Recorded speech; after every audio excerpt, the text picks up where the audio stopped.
Hello everyone, आज है 21 अगस्त और आज इस वीडियो में हम बात करने जा रहे हैं एनसीसी लिमिटेड के बारे में। 66 रुपीस का ये शेयर है और राकेश जी का भी काफ़ी बड़ा इन्वेस्टमेंट था इस कंपनी में, हालांकि अभी भी है। और वीडियो में डिस्कस भी करेंगे कि क्या इस कंपनी में पोटेंशियल है कि नहीं लॉन्ग टर्म के लिए बड़ा शेयर बनने का। वीडियो को शुरू करूँ उससे पहले अगर आपने अभी तक चैनल को सब्सक्राइब नहीं किया है तो प्लीज़ अभी इसे सब्सक्राइब कर लीजिए, क्योंकि आगे भी बहुत सारे वीडियोस हैं जो आपको काफ़ी ज़्यादा हेल्प करेंगे। तो एनसीसी का शेयर 66 रुपीस के आसपास ट्रेड कर रहा है। वीडियो को अंत तक जरूर देखेगा, एक और एक्स्ट्रा शेयर है, एक और बढ़िया कंपनी है जिसके बारे में हम वीडियो के अंत में बात करेंगे। तो एनसीसी 66 रुपीस का शेयर पिछले एक महीने में अगर हम देखें तो पिछले एक महीने में यहां पर 15% का ग्रोथ है। 56 रुपीज से जो छलांग भरी थी इसने वो काफी बेहतरीन है। अगर आप चैनल को रेगुलर फॉलो करते हो तो मैंने पहले भी कहा था कि अगर 50 से 60 रुपए की रेंज में ये रहेगा तो खरीदारी के मौके बन सकते हैं। और इवन आप लंबे समय से चैनल को फॉलो कर रहे हो तो कोविड के वक्त जब ये शेयर काफी सस्ता मिल रहा था तब भी मेरी बाइंग की रिकमेंडेशन थी।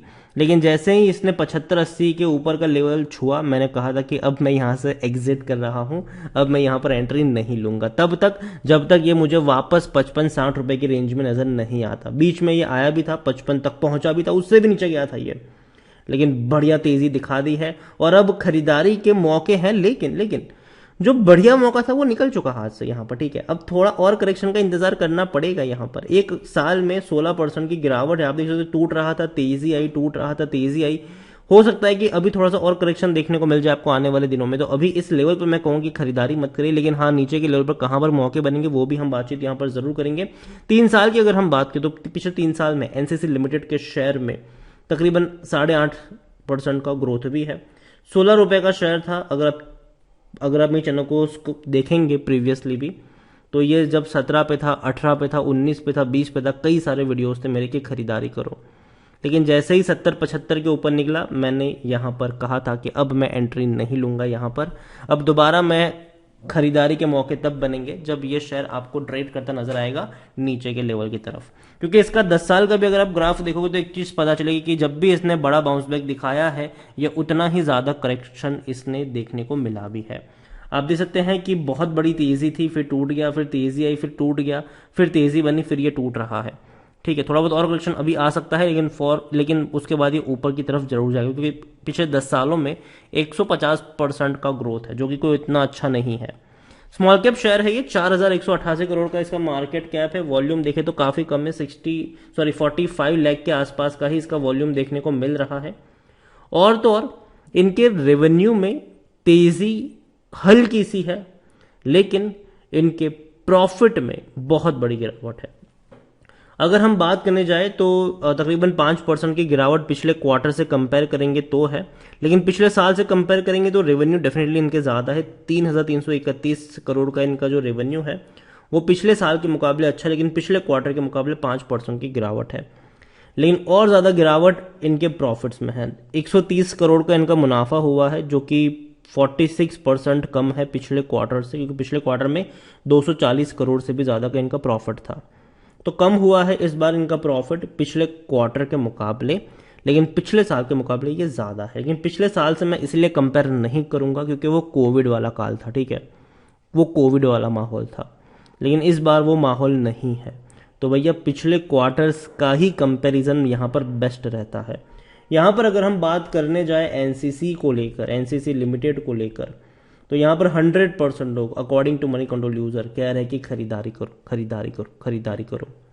इतना ही नहीं, अगर हम यहाँ पर एक और नजर करेंगे एनसीसी में तो आप देख सकते हैं कि जो हाईएस्ट पब्लिक शेयर होल्डर थे यहाँ पर वो डेफिनेटली राकेश जी थे। यहाँ पर राकेश जी की 12 से 13% की होल्डिंग एनसीसी में देखने को मिलती है, ठीक है।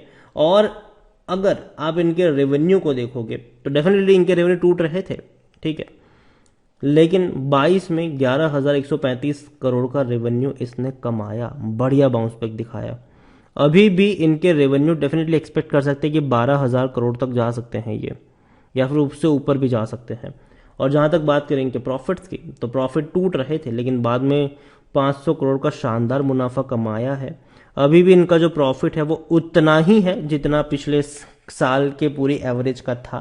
तो कह सकते हैं कि उतना खराब हालत नहीं है, लेकिन इनको क्वार्टर ऑन क्वार्टर ग्रोथ दिखाना तो पड़ेगा। यहां पर एक और नजर करेंगे तो भैया प्रमोटर ने गेम भी खेला था, वो भी हम डिस्कस करेंगे यहां पर। आप देखिए खरीदारी करने का सही मौका, क्योंकि शायद ओवरबोट जोन में नहीं, कोई भी रेड फ्लैग नजर नहीं आ रहा है, अच्छा डिविडेंड भी पे करे, लेकिन लॉन्ग टर्म में पैसा नहीं बना है। जैसे कि मैंने कहा कि लॉन्ग टर्म का खिलाड़ी नहीं है ये। यहां पर इसका पी रेशियो 8.66 का है, जो सेक्टर पी 51 के मुकाबले काफी कम है, मतलब सस्ता है, ठीक है अभी भी इस प्राइस पर। लेकिन शायद थोड़ा और करेक्शन का इंतजार हमें करना चाहिए। मेरे हिसाब से 55 से 60 का जो रेंज होगा वो बाइंग का रेंज हो सकता है।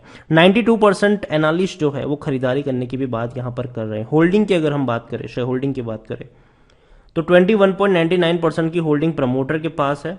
और सबसे अच्छी बात यहां पर अगर मैं ये दिखाऊं तो मार्च क्वार्टर में प्रमोटर की जो होल्डिंग थी वो 19.68% थी, उसमें से भी 3.70% की होल्डिंग प्रमोटर की गिरवी थी। जून आते आते प्रमोटर ने बहुत बड़ी खरीदारी करी और गिरवी रखे हुए शेयर्स को भी छुड़ाया। प्रमोटर की 21.99% की होल्डिंग रही जून में, और जो गिरवी शेयर्स पहले 3.70% थे, अब वो घट के हो गए 3.27%। मतलब प्रमोटर ने खरीदारी भी करी और गिरवी रखे हुए शेयर्स को भी छुड़ाया। लेकिन सबसे बेहतरीन चीज हुई जुलाई में। प्रमोटर की होल्डिंग तो उतनी ही रही, लेकिन जो 3.27% की होल्डिंग गिरवी थी वो सारे गिरवी शेयर्स को छुड़ा लिए इन्होंने। तो ये बहुत बेहतरीन चीज हुई यहां पर।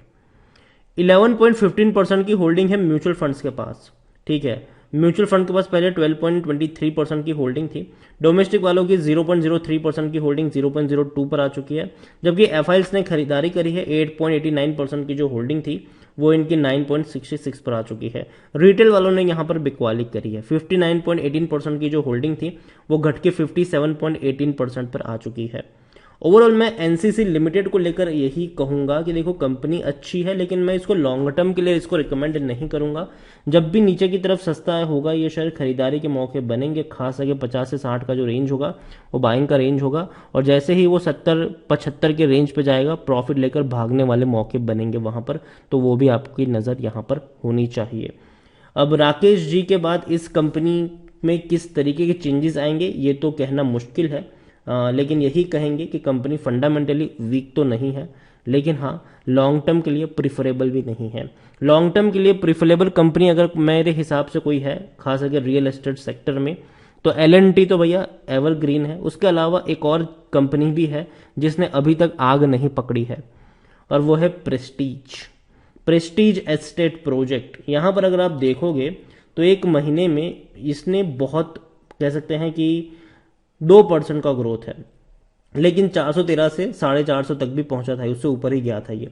एक साल में प्रेस्टीज ने 40% का ग्रोथ दिखाया है, लेकिन जब भी टूटा है खरीदारी के मौके बने हैं। मैं ये नहीं कह रहा हूं कि अभी के अभी जाके खरीद लो, क्योंकि अभी के अभी मौके नहीं है खरीदने वाले, लेकिन प्रेस्टीज अगर आपको थोड़ा सा भी करेक्शन दिखाता है, अगर ये आपको 420 से 400 की रेंज में देखने को मिलता है, तो प्रेस्टीज में खरीदारी के मौके बनेंगे। क्योंकि अगर आप देखो तो प्रेस्टीज 2012 में ये शायद 70 रुपए का था, अभी तेजी दिखाई है, लेकिन अभी उतना बड़ा ग्रोथ नहीं कह सकते। हमेशा यहाँ पर थोड़े बहुत पिरामिड बनते हैं। यहाँ पर आप देखो तेजी आएगी, करेक्शन आएगा, तेजी आएगी, करेक्शन आएगा, तेजी आएगी, करेक्शन आया, तेजी आएगी, थोड़ा बहुत करेक्शन आप एक्सपेक्ट कर सकते हो, वापस भागने की तरफ कोशिश करेगा, लेकिन ग्राफ इसका ऊपर की तरफ जा सकता है। तो प्रेस्टीज एस्टेट आपकी नजर होनी चाहिए यहाँ पर। वीडियो को यहीं पे एंड करूंगा। पसंद आया हो तो लाइक करो, शेयर करो, चैनल पर अगर पहली बार है तो प्लीज सब्सक्राइब करो। एनसीसी लिमिटेड के बारे में आप क्या सोचते हैं और प्रेस्टीज के बारे में भी आप क्या सोचते हैं वो भी आप मुझे कमेंट पर लिखकर बता सकते हैं। Thank you.